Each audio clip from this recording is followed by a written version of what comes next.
మహాలక్ష్మి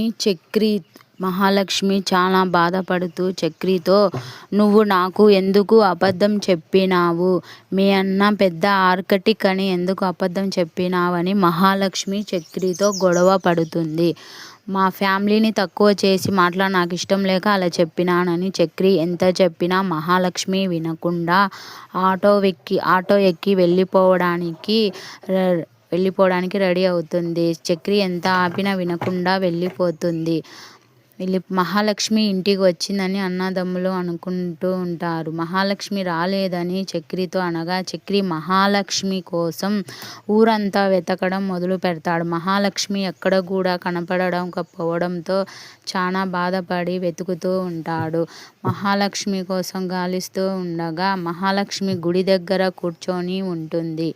అక్కడికి చక్రి వాళ్ళ అత్త సడన్గా వచ్చి, మహాలక్ష్మి ఏమన్నా గొడవపడి వచ్చినావా?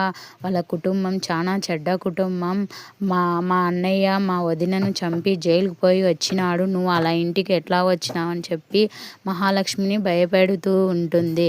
అంతలోకి చక్రి మహాలక్ష్మి కోసం వెతుకుతూ గుడి దగ్గరికి వస్తే గుడి దగ్గర మహాలక్ష్మి కనబడుతూ, నువ్వు ఎందుకు ఇక్కడ కూర్చున్నావు? ఇంటికి పోదాం పదా అని అడగగా నేను రాను అని చెప్తుంది. తర్వాత వాళ్ళ తమ్ముడు వచ్చి మహాలక్ష్మిని ఇంటికి తీసుకొని పోతాడు.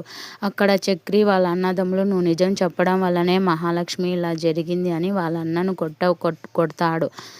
దాంతో వాళ్ళ కుటుంబంలో చాలా పెద్ద గొడవ